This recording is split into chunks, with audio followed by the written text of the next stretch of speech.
आज crypto market में सिर्फ एक नहीं बल्कि दो बड़े सिग्नल एक साथ सामने आए हैं। सबसे पहले ओरिजिन का नया अपडेट, जिसमें साफ कहा गया है कि फ्यूचर फाइनेंस एक नए फेज में प्रवेश कर रहा है। इन 2026 the world will have a second financial system, यानी आने वाले समय में ट्रेडिशनल फाइनेंस के साथ साथ एक पैरेलल फाइनेंशियल सिस्टम भी एग्जिस्ट कर सकता है। ये रिप्लेस करने की बात नहीं है, बल्कि ऑप्शन बढ़ने की बात है।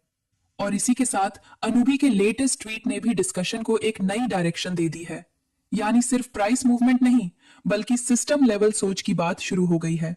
पहले जहां ज्यादातर बात फियर, डाउट और कंफ्यूजन के आसपास हो रही थी, वहीं अब धीरे धीरे फोकस सिस्टम, स्ट्रक्चर और फ्यूचर डायरेक्शन पर शिफ्ट हो रहा है। ये चेंज छोटा नहीं होता। क्रिप्टो मार्केट में अक्सर शुरुआत फियर से होती है। लोग पहले डाउट करते हैं, फिर ऑब्जर्व करते हैं और फिर समझना शुरू करते हैं। LGNS टोकन के केस में भी वही नेचुरल फेस चेंज दिख रहा है। जो डर पहले डोमिनेट कर रहा था, वो अब धीरे धीरे कम होता महसूस हो रहा है। अभी सब क्लियर नहीं है, लेकिन पैनिक वाली एनर्जी पहले जैसी स्ट्रांग नहीं रही। ये सिग्नल होता है कि मार्केट सिर्फ रिएक्ट नहीं कर रहा, बल्कि इवैल्यूएट करना शुरू कर रहा है। और जब मार्केट इवैल्यूएशन मोड में आता है, तभी असली जर्नी शुरू होती है। इसी बीच इंफ्रास्ट्रक्चर को लेकर अनूबी का एक ट्वीट ध्यान खींचता है। Infrastructure wins by being boring. इसका मतलब है, जो सिस्टम सच में मजबूत होता है वो शो ऑफ नहीं करता, वो क्वाइटली काम करता है। उसे रोज लोगों को इंप्रेस करने की जरूरत नहीं पड़ती, क्योंकि ट्रस्ट उसके परफॉर्मेंस से बनता है। जैसे इलेक्ट्रिसिटी सिस्टम, इंटरनेट बैकबोन या बैंकिंग बैकएंड टेक्नोलॉजी, ये फ्लैशी नहीं होते, लेकिन सबसे ज्यादा रिलायबल होते हैं। यही असली इंफ्रास्ट्रक्चर होता है। फिर एक और लाइन आती है, अगर it's needs constant explanation, it's not infrastructure yet. इसका सीधा मतलब है, जिस प्रोजेक्ट को बार बार नई स्टोरी, नया प्रॉमिस, नया विजन देकर समझाना पड़े, वो अभी फाउंडेशन बना रहा है, रेडी इंफ्रास्ट्रक्चर नहीं बना। क्रिप्टो वर्ल्ड में ये डिफरेंस समझना बहुत जरूरी है। नैरेटिव एक्साइटमेंट से चलता है, इंफ्रास्ट्रक्चर ट्रस्ट से। और लॉन्ग टर्म में मार्केट ट्रस्ट को रिवॉर्ड करता है, सिर्फ एक्साइटमेंट को नहीं। अब LGNS को इसी नजर से देखिए। सवाल सिर्फ ये नहीं है कि प्राइस ऊपर जा रहा है या नीचे। सवाल ये है, क्या LGNS धीरे धीरे नैरेटिव फेस से निकलकर रियल इंफ्रास्ट्रक्चर डायरेक्शन में मूव कर रहा है? क्योंकि शॉर्ट टर्म मूवमेंट नॉइज होता है, लेकिन स्ट्रक्चर का डेवलपमेंट सिग्नल होता है। और अब डिस्कशन धीरे धीरे टेक्नोलॉजी से आगे बढ़कर कंप्लायंस और सिस्टम मैच्योरिटी की तरफ जा रहा है। और जब डिस्कशन टेक्नोलॉजी से आगे बढ़ता है, तब अगला नेचुरल स्टेप होता है कंप्लायंस और सिस्टम मैच्योरिटी।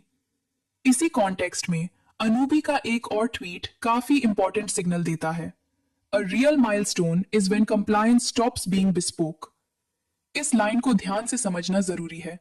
इसका मतलब यह है कि जब हर प्रोजेक्ट, हर प्लेटफॉर्म अपना अलग रूल, अलग स्ट्रक्चर बनाकर चलता है, तो सिस्टम फ्रैगमेंटेड रहता है।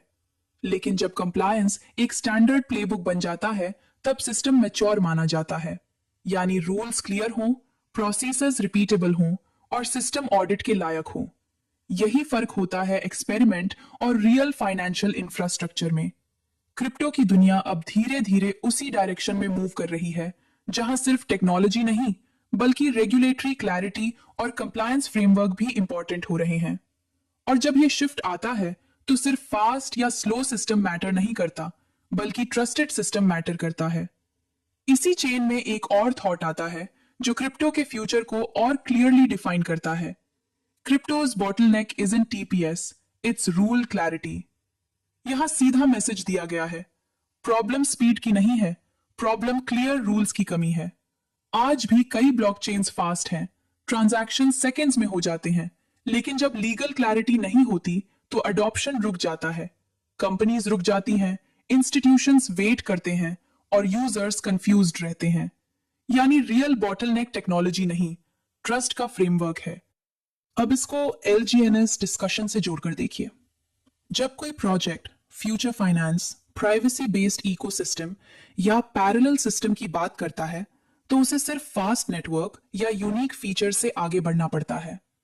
उसे दिखाना पड़ता है कि सिस्टम का स्ट्रक्चर कैसे ग्रो करेगा, कंप्लायंस कैसे हैंडल होगा और लॉन्ग टर्म सस्टेनेबिलिटी कैसे आएगी। इसी जगह पर मार्केट का व्यू भी चेंज होता है। पहले लोग सिर्फ प्राइस देखते हैं, फिर फीचर देखते हैं और फिर स्ट्रक्चर देखना शुरू करते हैं। एलजीएनएस के केस में भी डिस्कशन धीरे धीरे इसी डायरेक्शन में शिफ्ट हो रहा है। सिर्फ ये नहीं कि टोकन क्या प्रॉमिस करता है, बल्कि ये कि सिस्टम का फाउंडेशन कितना स्ट्रांग हो सकता है।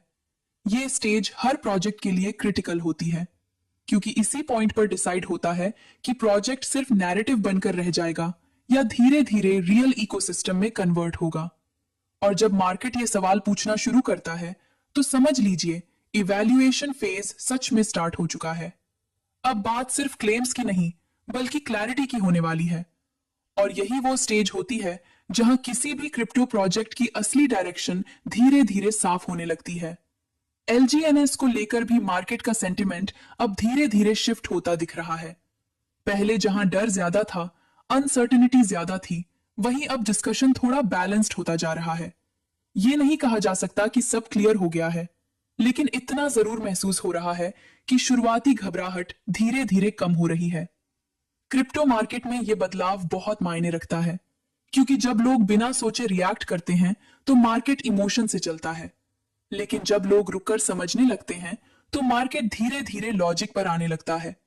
एलजीएनएस के केस में भी डिस्कशन अब सिर्फ प्राइस मूवमेंट से आगे बढ़कर सिस्टम स्ट्रक्चर, इकोसिस्टम ग्रोथ और लॉन्ग टर्म पॉसिबिलिटी तक पहुंच रहा है। ये नेचुरल एवोल्यूशन होता है हर प्रोजेक्ट के साथ जो मार्केट में टिकने की कोशिश करता है। लेकिन यहां सबसे जरूरी बात याद रखनी चाहिए, हर नया सिग्नल पॉजिटिव हो ये जरूरी नहीं होता, और हर नेगेटिव फेज फाइनल हो ये भी जरूरी नहीं होता। क्रिप्टो मार्केट पॉसिबिलिटीज का स्पेस है, सर्टेनिटी का नहीं। इसलिए समझ, पेशेंस और अवेयरनेस सबसे बड़ी स्ट्रेंथ होती है। अगर कोई project future finance, privacy system या न्यू इकोसिस्टम की बात करता है, तो उसे वक्त के साथ अपने स्ट्रक्चर और क्लैरिटी से प्रूव करना पड़ता है, और मार्केट धीरे धीरे वही देख रहा होता है। इसीलिए जरूरी है कि हम नॉइज से ज्यादा सिग्नल्स को समझें। शॉर्ट टर्म मूवमेंट एक्साइटमेंट देता है, लेकिन लॉन्ग टर्म सर्वाइवल सिर्फ स्ट्रॉन्ग सिस्टम को मिलता है। अगर आप क्रिप्टो मार्केट को सिर्फ ट्रेडिंग की नजर से नहीं, बल्कि अंडरस्टैंडिंग की नजर से देखना चाहते हैं, तो ऐसे अपडेट्स को फॉलो करना जरूरी होता है। और अगर आपको ये तरह का काम और क्लैरिटी वाला ब्रेकडाउन पसंद आता है, तो चैनल को सब्सक्राइब जरूर कीजिए, क्योंकि यहाँ हम हाइप नहीं, समझ की बात करते हैं। वीडियो को एंड तक देखने के लिए धन्यवाद। और जाते जाते एक छोटी सी याद, ये वीडियो सिर्फ एजुकेशन और अवेयरनेस के लिए है। ये किसी भी तरह की फाइनेंशियल एडवाइस नहीं है। क्रिप्टो मार्केट रिस्क से भरा होता है, इसलिए कोई भी डिसीजन लेने से पहले अपनी रिसर्च जरूर करें।